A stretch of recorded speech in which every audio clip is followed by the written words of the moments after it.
आप है ना होप कभी मत छोड़ो कि मुझे कैसे ले रहे हो, मेरी परमिशन नहीं है आपको पोस्ट करने की। आप आइकॉनिक शो है और इसके बारे में मैं कहना चाहूँगा कि कुछ टाइम पहले मैं कैमरे के पीछे था, बट आज इसी कैमरे के आगे बैठा हूँ इसी कुर्सी पे, तो मुझे बहुत ज़्यादा अच्छा लग रहा है।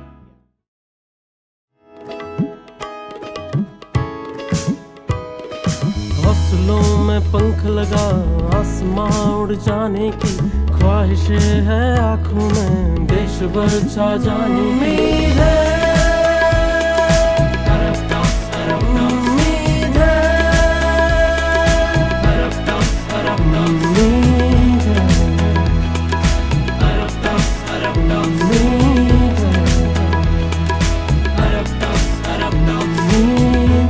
Inspiring stories of humans.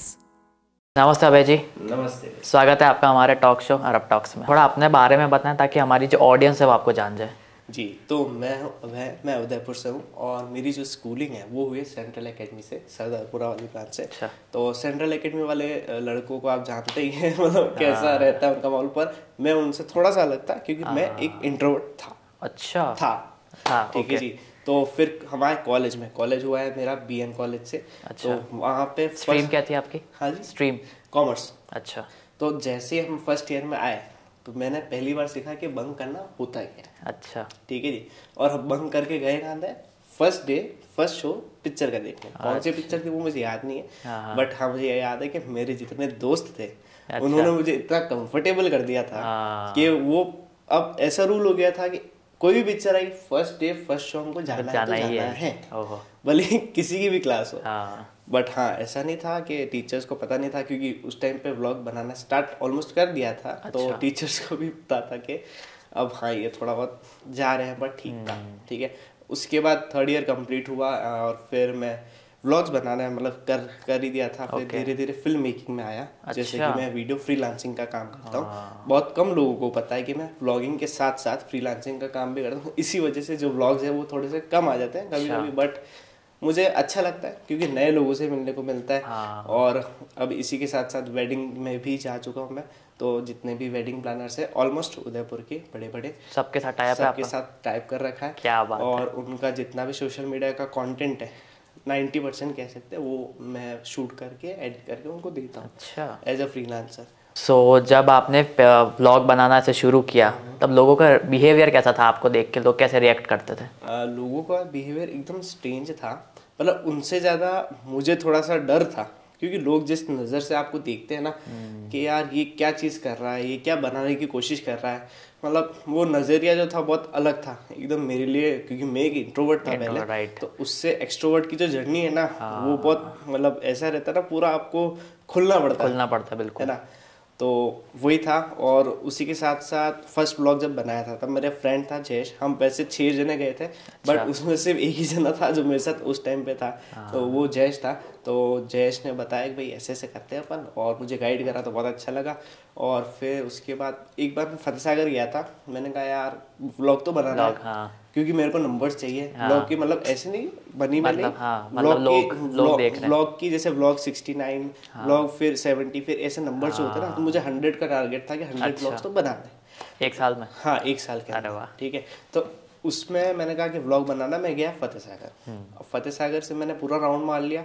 अब मेरे को लगा यार कुछ मिला नहीं कंटेंट, अब मैं करूँ क्या। मैंने कहा यार मैं रुकता हूँ एक जगह और लोगों से पूछता हूँ कि आप फतेह सागर क्यों आए और आपको कैसा लगा। अरे वाह, काफी कॉमन सेंस वाला क्वेश्चन था, बट ठीक है ना। ठीक है। तो कंटेंट के लिए कुछ भी ठीक है। वहाँ पे गया, उनसे मैंने पूछा, एक दो जने से पूछा। तो मैंने कहा यार मतलब कुछ रिएक्शन ही नहीं है यार, कुछ जान ही नहीं रहा है, कोई पहचान ही नहीं रहा है। मैंने कहा यार, फिर एक ग्रुप मिला। वो ग्रुप एकदम चिल। अच्छा। ठीक है। मतलब वो शायद बाहर से आए थे और उनकी एज 20 से 24 के आसपास होगी कुछ। अच्छा। तो उनके जैसे पूछा मैंने और जो उनका जवाब था, तो वो जवाब सुन के मजा आ गया। मतलब एकदम चिल वाला जो मामला था ना वो पूरा सेट हो गया। उसके बाद फिर जो कॉन्फिडेंस आया ना, कोई भी दिख रहा है आप फतेह सागर क्यों आए, आपको कैसा लगा, ये वो भले लड़की हो, ठीक है, भले कोई भी एज का हो। मैंने सबसे पूछा, सबको मजा आया। और जितने भी जने थे उनसे लास्ट में खम्मा गणी करवा के आया। अच्छा। जो लास्ट की मेरी ब्लॉग की एंडिंग है। तो वो जो चीज थी उसने मुझे पूरा खोल दिया, मतलब इंट्रोवर्ट से एक्सट्रोवर्ट की जर्नी थी ना, वहाँ पे ऑलमोस्ट 95% कंप्लीट हो गई। सो जिस तरीके से आप ये शॉर्ट वीडियोस और रील्स वगैरह बनाते हो, तो ये आपने कहीं से सीखा है या कैसे क्या किया है? शॉर्ट वीडियोस का जो कंटेंट है या फिर जो कॉन्सेप्ट है, कहें तो कोरोना के टाइम पे आया था जब टिकटॉक बहुत ज़्यादा फेमस हो गया था और फिर डाउनफॉल भी आ गया था। बट उस टाइम पीरियड में मेरे जो भैया है निर्भय भैया, ठीक है, तो उनको एक बैंड है अर्थ बैंड, पर वो उसके म्यूजिक के साथ साथ उनको फन एलिमेंट का भी मतलब एक है शौक कि फन में कुछ करूँ, है ना, कॉन्सेप्ट वाइज। तो हमने 2-4 वीडियोस बनाए कोरोना से रिलेटेड या बाहर जाने से रिलेटेड, तो उनको बहुत मजा आया, लोगों का जो रिएक्शन था उस पर बहुत तगड़ा मिला, तगड़ा है, ठीक है। तो उसी के साथ साथ हमने कहा कि यार कुछ और करते हैं, तो बनाते गए और फिर 2-4 मार्केटिंग एजेंसी है जिनको मैंने पिच करा या टैप किया होगा अपनी तरफ से, हाँ, या फिर उनकी तरफ से आया। तो उसके साथ साथ फिर जो प्रमोशनल वीडियोस होती है रील्स की, क्योंकि रील्स हाइट है, भले आपके पास 200 फॉलोवर हो, भले 1000 फॉलोवर, आपको मिनिमम ये पकड़ के चलो 1000 व्यू तो आने ही आते हैं, ठीक है। तो बस वही है कि उसी के साथ रील्स ज़्यादा फेमस होने लगी, शॉर्ट कंटेंट बनने लग गया, और फिर इसी के साथ साथ हमने कहा कि रील्स पे ज़्यादा फोकस करते हैं, और यूट्यूब पे आप डालते हो यही कंटेंट तो कोई देखता ही नहीं है, देखते ही नहीं, 50 या 100 200 500 व्यू आता है, पर वहीं आपको 1000 मिलेंगे तो एक मन में सेटिस्फेक्शन आ जाएगा, 1000 लोगों ने देखा, हमने 1000 लोगों ने देखा हमको, तो वो एक बड़ा अचीवमेंट था। तो बस यही है शॉर्ट कंटेंट, तो वहीं से स्टार्ट करा है। जब आपका फर्स्ट व्लॉग आया था अपने चैनल पे, तब लोगों का कैसा रिएक्शन था? वर दे सपोर्टिव? देखिए जी, तो बहुत कम लोगों को पता है ये चीज़ कि मेरा जो फर्स्ट व्लॉग था, जब फर्स्ट एक क्लिप होती है जब आप एक कैमरे के सामने बैठ के अपने आप को इंट्रोड्यूस करते हो, राइट, ठीक है, वो मैंने किया था मेरे घर पे। अच्छा। और वो क्लिप जो वीडियो थी, मैंने बताई मम्मी पापा को, और क्योंकि उससे पहले जो था, हम ब्लॉगिंग की जर्नी में आने से पहले कि मैंने मुंबई का निखिल को, जेस फिल्म, फ्लाइंग बीस्ट, जितने भी बड़े बड़े यूट्यूबर ब्लॉगर्स हैं, तो उनको मैंने देखा, पर सबसे ज़्यादा जो इंस्पायर किया, मुझे लगा कि यार मेरे को ये चीज़ करनी है, वो थे मुंबई का निखिल। अच्छा, ठीक है, तो मैंने कहा एक वीडियो तो मैं बनाऊंगा। एक वीडियो मैंने बनाई, मम्मी पापा को दिखाई, और उन्होंने कहा कि यार तू कर, क्या बात है, तू बना, तू कर, ठीक है। पर वो वाली जो क्लिप है, अब पता नहीं क्या हुआ उस क्लिप के साथ, यार मुझे उस वक्त था कि यार अच्छी नहीं बनी या कुछ, वो डिलीट हो गई।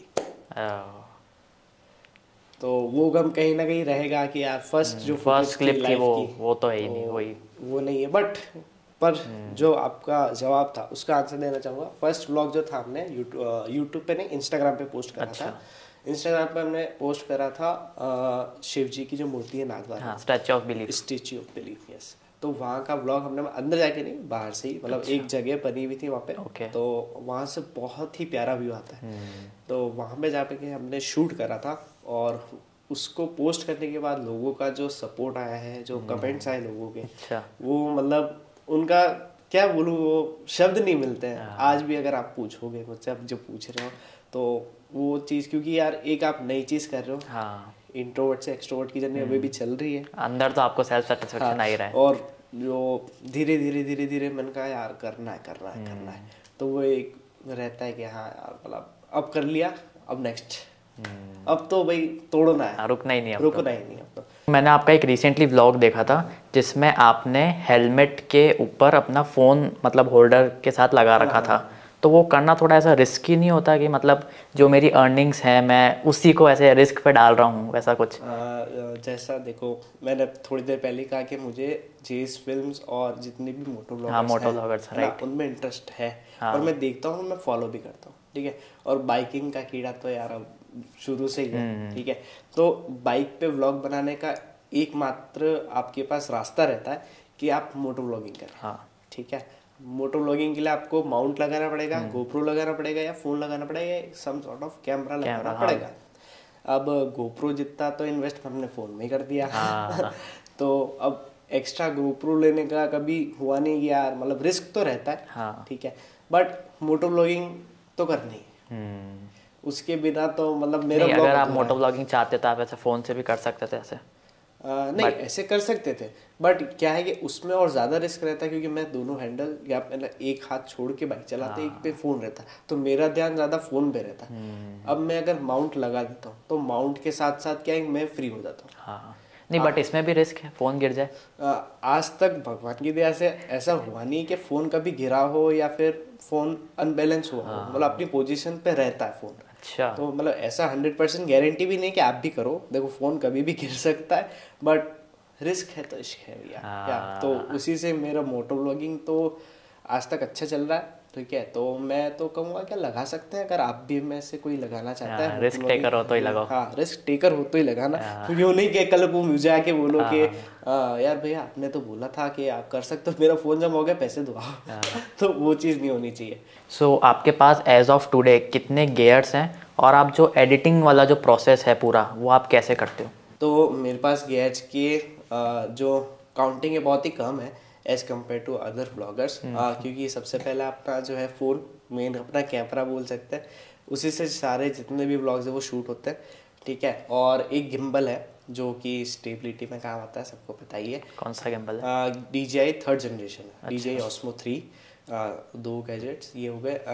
थर्ड है अपने पास बाइक, बोया का बाइक है, और आईफोन की जो केबल है जो कि सबसे महंगी है 1000 रुपये उसमें चले गए मेरे जो लाइटनिंग टू 3.5 mm वाली जैक, उसमें आप माइक लगाते हो? उसमें माइक लगाते हैं। तो वो महंगा खर्चा इसलिए लगता है क्योंकि इतनी सी चीज़ है, उसके लिए 1000 रुपये देना, तो बट एप्पल तो महंगा ही है। एप्पल इज़ एप्पल भैया, तो वही चीज़ है। ठीक है, 3 ये हो गए, और एक मेरे पास लैपटॉप है जिस पे मैं डेटा ट्रांसफ़र करता हूँ। अच्छा, ठीक है, अब आप डेटा ट्रांसफर फॉर बैकअप के लिए बस वो चीज़ रहती है। लोगों का ये मतलब रहता है कि आप एडिट करते हो तो आप लैपटॉप पे करते होंगे, पर मेरा ऐसा नहीं है, मैं फ़ोन पे करता हूँ। अच्छा, बट आपके पास एप्पल का फ़ोन है, उसमें सारे पेड सॉफ्टवेयर ही चलते हैं। नहीं ऐसा नहीं, ये भी मिथ है एक लोगों का कि यार एप्पल है तो भैया जम के पैसे लेगा। नहीं, एप्पल भी अच्छा है, बट उसको चलाने का जो तरीका है या फिर उसकी जो चीज़ है ना, वो आप समझ जाना तो एप्पल से भी पैसे बचा सकते हैं। अरे वाह, ऐसी वाली बात है।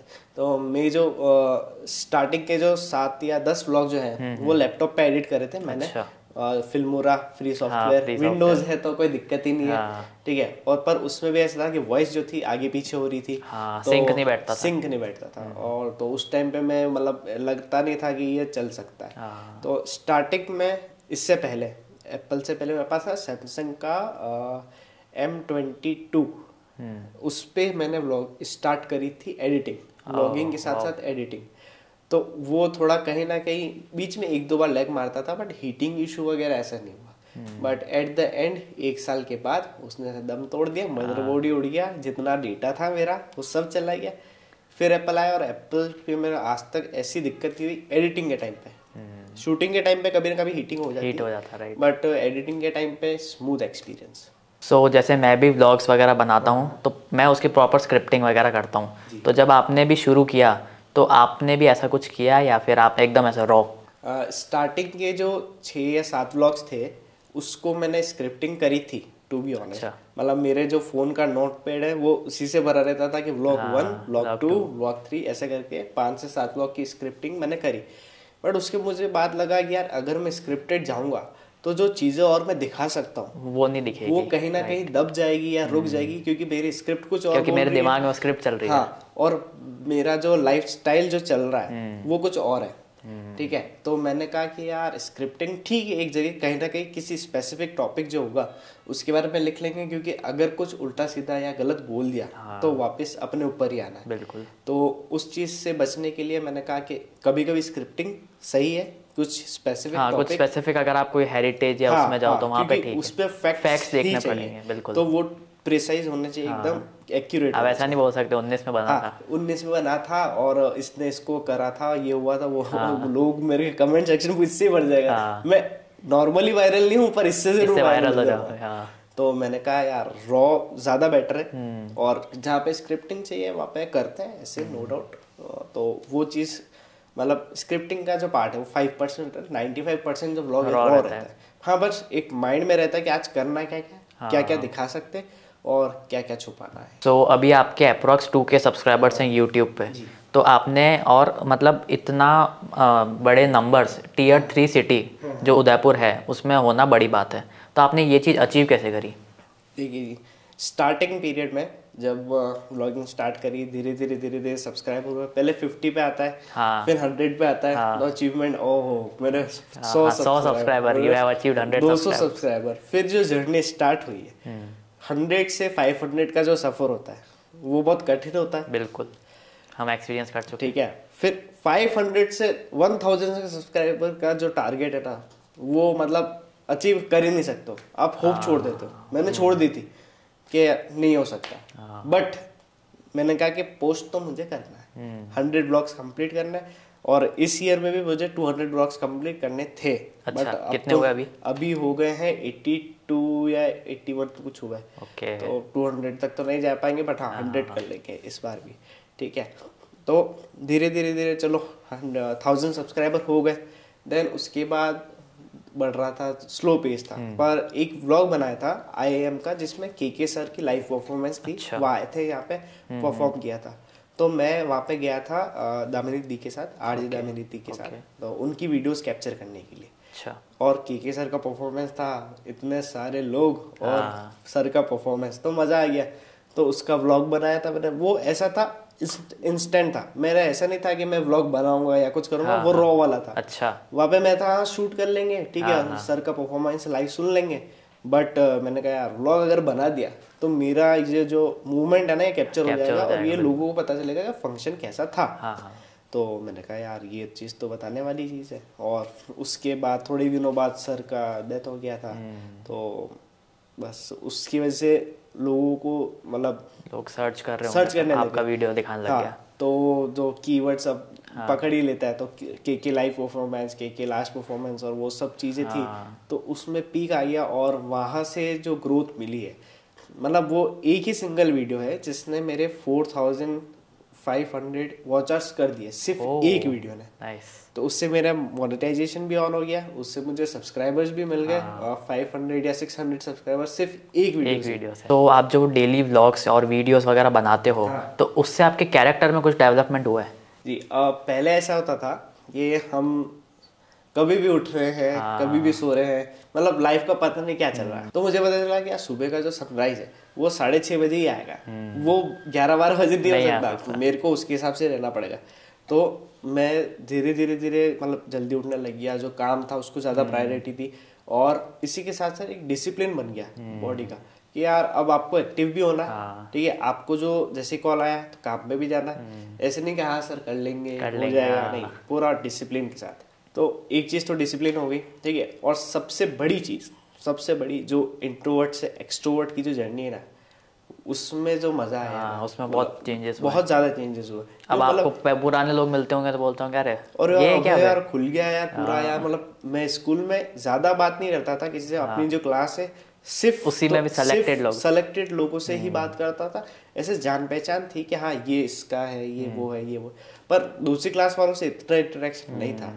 बट व्लॉगिंग स्टार्ट करने के बाद आज तो फोन में इतने सारे कांटेक्ट हो गए, पर्सनली इतने सारे कांटेक्ट हो गए कि जहाँ जाते हैं ना, अरे अभय कैसा है, अरे व्लॉग बढ़िया बना रहा है, ये चल रहा है, वो चल रहा है। तो उसको देख के बहुत अच्छा लगता है कि यार एक मतलब चेंज आया, तो एकदम ड्रास्टिक चेंज आया, वो भी इतने कम टाइम के अंदर। तो वो सबसे बड़ा चेंज है। सो आप जब लोगों को बोलते हो कि भाई मेरा चैनल है यूट्यूब पे, मैं व्लॉग्स वगैरह बनाता हूँ, तो आप उसको सब्सक्राइब करो, तो आपको ऐसा कभी कोई शर्म वाला फैक्टर आया? अगर आया तो आपने उसको ओवरकम कैसे किया?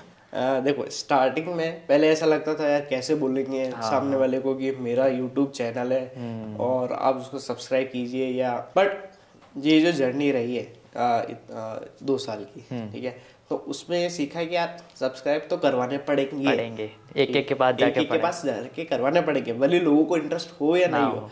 बट हाँ मैं बोलता हूँ, लेकिन एक लोगों का वाइब देख के कि इनकी वाइब कैसी है, कि मुझे पॉजिटिव लगता है कि हाँ ये करेंगे, इनकी वाइब मेरे से मैच हो रही है, तो मैं बोल देता जाके कि भैया आप मेरे चैनल का है यूट्यूब पे, उसको सब्सक्राइब कीजिए, अभय व्लॉग्स का है। तो उसमें से भी कुछ लोग होते हैं जो बोलते हैं कि भाई आप नाम बता दीजिए, हम सब्सक्राइब कर लेंगे।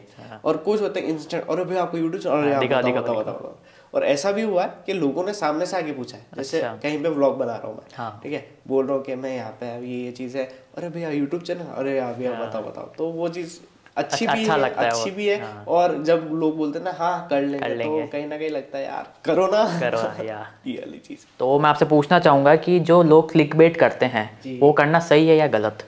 देखो अगर क्लिकबेट की बात की जाए तो मुझे सही भी लगती है और गलत भी, पर सही वाला जो रेशियो है ना वो कम है। हाँ। क्योंकि सही इसलिए है, पहली बात तो अगर स्टार्टिंग पीरियड में हो आप तो क्लिकबिट ही है जो आपको बचा सकता है या आपको ग्रोथ दिला सकता है। हाँ। बट ऐसा नहीं कि किसी के लिए ऑफेंसिव हो जाओ या फिर कुछ आप गलत बोल दो, ऐसा वाला नहीं रखना है अपन को। क्लिकबिट उस तरीके से करो कि लोगों को क्यूरियोसिटी जागे कि इस पे ऐसा क्या है कि मैं क्लिक करना ही पड़े, मतलब लोगों को, है ना। तो क्लिकबिट उस तरीके से होना चाहिए। ऐसा नहीं कि आप किसी, जैसे अभी रिसेंटली की बात करता हूँ, एक हमारे व्लॉगर है, मैं नाम नहीं लूंगा क्योंकि लोग वैसे ही बहुत ज्यादा सर्च कर रहे हैं, तो उनका एक्सीडेंट हो गया, लोगों ने डायरेक्ट लिख दिया कि मर गए। हाँ।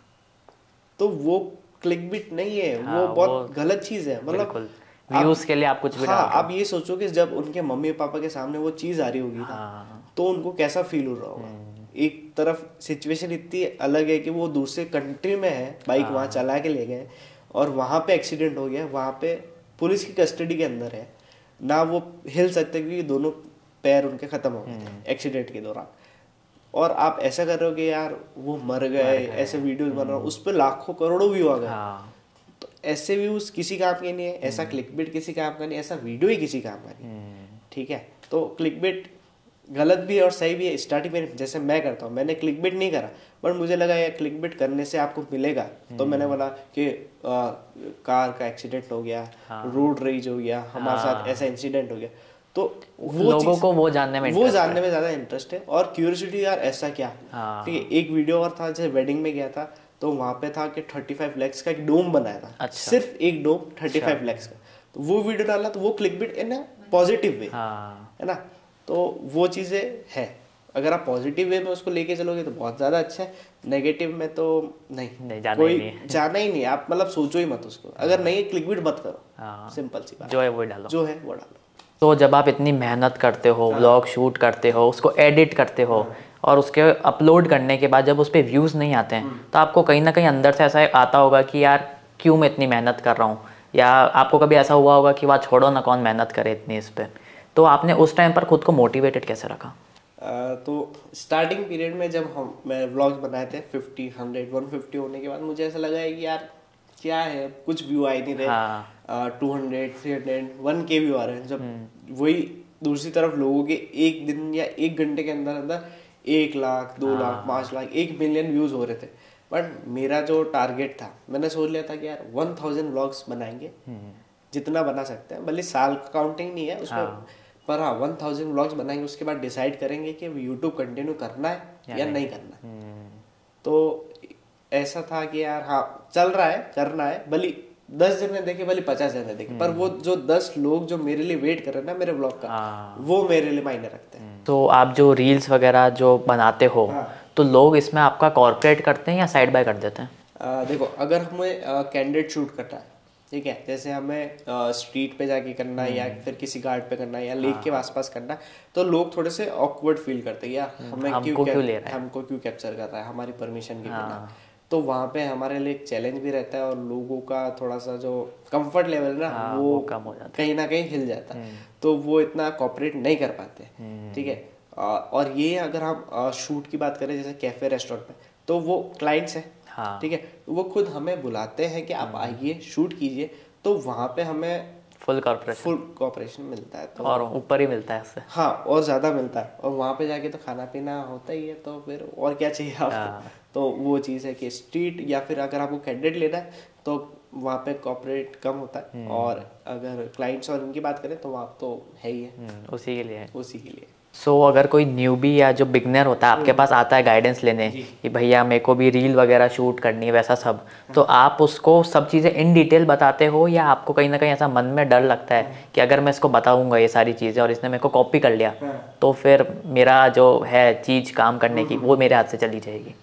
तो कैसे क्या रहता है? तो पहली बात तो जैसे कोई भी आता है सीखने के लिए तो सबके लिए ओपन है अपन, ठीक है, आप आओ सीखो, बट क्या होता है कि इसमें सबका अपना अपना तरीका है, है ना। अब जैसे मुझे ये अरब स्टॉक्स का जो बोर्ड है ना, ये दिख रहा है, तो मैं उसको बताऊंगा कि भाई एक शॉट ये लेना है, एक शॉट कर्व में लेना है, एक शॉट टिल्ट या ऐसा लेना है, ठीक है, वो कर लेगा। पर क्या होता है कि मेरा जो मतलब वो अंदर से है, मैं उसको शब्दों में बयान नहीं कर सकता, मैं करके बताऊंगा, राइट, ठीक है, वो कर भी लेगा। पर क्या होता है कि जैसे अभी जिन लोगों से मैं एसोसिएटेड हूँ, है ना, तो उनका टेस्ट मुझे पता है कि वो क्या एक्सपेक्ट कर रहे हैं मुझसे, और मुझे भी पता है कि वो यार उनका विजन क्या है उस चीज को लेके, कि मतलब इसको इस तरीके से दिखाना है, ठीक है। और जो नए लोग आते हैं सीखने के लिए कि यार मुझे भी सिखा दो, तो उसके लिए अपन फ्री है। और रही बात डर की, तो डर तो एज सच नहीं है, क्योंकि उसमें मैं कहूँगा कि यार अगर आप कर रहे हो ना तो बहुत ही अच्छा है, क्योंकि इस तरह टाइम पे आप लोगों को आपकी ज़्यादा ज़रूरत है, ठीक है। इसमें कंपटीशन वाली बात नहीं है कि यार वो भी कर रहा है ये भी कर रहा है, ऐसा नहीं। कंपटीशन से अच्छा अपन दोनों मिल के करते हैं ना, क्योंकि अभी जिस लेवल पे मैं हूँ, तो मेरे पास जैसे 27 तारीख की कोई वेडिंग है तो दूसरी जगह 27 तारीख की वेडिंग, तो साथ में आ जाए तो मैं कहीं कर लूँगा, आप कहीं कर लोगे, तो वो मेरे लिए भी बेनिफिशियल है। और डर तो यार ऐसा लगा नहीं, क्योंकि यार आपका टेस्ट ही अलग है, टेस्ट ही अलग है, मिक्स होगा ही नहीं कभी, मिक्स होगा ही नहीं। और अगर होता भी है ना तो ठीक है यार, चल रहा है, कंपटीशन कहाँ नहीं है, बिल्कुल, तो हर जगह है, तो वैसी कोई दिक्कत नहीं है। बट हाँ अच्छा है जब तक चल रहा है, कंपटीशन होगा तो पता चलेगा कि भाई आई हैव टू इम्प्रूव। हाँ, और ये चीज़ फैक्ट है कि सबका अपना अपना टाइम होता है, बिल्कुल, ठीक है। आज भली मैं इतना बड़ा नहीं हुआ, पर कह सकता हूँ कहीं ना कहीं कि जैसे 10 से 15 लोगों के साथ मैंने टाइप कर रखा है, थोड़ा टाइम बीतेगा, 1-2 साल 5 साल, मेरी जगह कोई ना कोई आएगा, बिल्कुल। ये मैं पहले से लेके बैठा हूँ कि कोई ना कोई आएगा, भली कल भी आ सकता है, आज भी आ सकता है, बट ठीक है, आएगा तो आएगा, उसका तो कुछ नहीं कर सकते। सो थैंक यू अभय जी हमारे शो पर आने के लिए, और जो आपने इतनी सारी वैल्यूएबल बातें बताई, इतनी सारी इनसाइट्स दी, हम होप करते हैं कि व्यूवर्स को कहीं ना कहीं ये चीज़ें उनकी लाइफ में कुछ ना कुछ वैल्यू ऐड ज़रूर करेंगी। So before wrapping up the show, मैं चाहूँगा कि आपको हमारे शो पर आकर कैसा लगा, और वो एक एडवाइस आप क्या देना चाहेंगे जो व्यूवर्स हमारा एपिसोड देख रहे हैं। ये शो जो है बहुत आइकॉनिक शो है, अरब टॉक्स, और इसके बारे में मैं कहना चाहूँगा कि कुछ टाइम पहले मैं कैमरे के पीछे था, बट आज इसी कैमरे के आगे बैठा हूँ इसी कुर्सी पे, तो मुझे बहुत ज़्यादा अच्छा लग रहा है कि यार मैंने कुछ तो अचीव करा है। ठीक है, और जो आपके व्यूअर्स हैं उनको मैं कहना चाहूँगा, जितने भी लोग जो हैं यूट्यूब पे जो अपनी जर्नी स्टार्ट करना चाहते हैं, एज ए करियर लेके चलना चाहते हैं, आप है ना होप कभी मत छोड़ना, क्योंकि आपके पीछे भली 10 जने खड़े हैं, भली 100 सब्सक्राइबर और सब्सक्राइबर, भली 10 सब्सक्राइबर है, भली 100 है, भली 1000 है, बट वो जो 10 जने 100 जने जो आपका वेट कर रहे हैं, हाँ, वो उनके लिए तो आपको डालना है, उनके लिए आपको डालना है, ठीक है। और उससे भी बड़ी चीज़, जब आपके मम्मी पापा आपको देखेंगे ना, यार मेरे बेटे ने ये अचीव करा है, मेरे बेटे ने ये करा है, वो सबसे बड़ी चीज़ है। अगर आप इसको देखें सब्सक्राइबर के नंबर को, तो उस चीज़ के लिए मैं कहूँगा कि आप कभी भी होप मत छोड़ना, बस अपनी जो कंसिस्टेंसी है ना उस पर काम कीजिए। भले आप हफ्ते में 1 व्लॉग डालिए, भले 2 व्लॉग डालिए या वीडियोस डालिए, ऐसा नहीं कि व्लॉगिंग करियर ही कह रहा हूँ, गेमिंग भी हो सकता है, कुछ भी हो सकता है, तो उस पर आप करते रहिए, पोस्ट करते रहिए बस। और हाँ, बट ये चीज़ भी है कि सिर्फ इसी के भरोसे नहीं बैठना, जैसे कि मैं भी मतलब स्टार्टिंग में था कि यूट्यूब ही है जो भी है, पर नहीं हुआ, टू बी ऑनेस्ट। आज तक मेरा मोनेटाइजेशन ऑन हो गया, पर अभी तक पैसे नहीं आए, बट दूसरा काम जो है वो भी साथ साथ चल रहा है, तो बैलेंस हो जाता है, तो यही चीज़ है। और थैंक यू आनंद जी मुझे आपके शो पे बुलाने के लिए, और बस यही है कि आगे और करते रहें, कोलैबोरेशन करते रहें और मज़ा आता रहेगा। होप करते हैं आपको भी अच्छा लगा हो, तो मेरा चैनल भी सब्सक्राइब कर सकते हैं यूट्यूब पे जाके अभय व्लॉग्स के नाम से।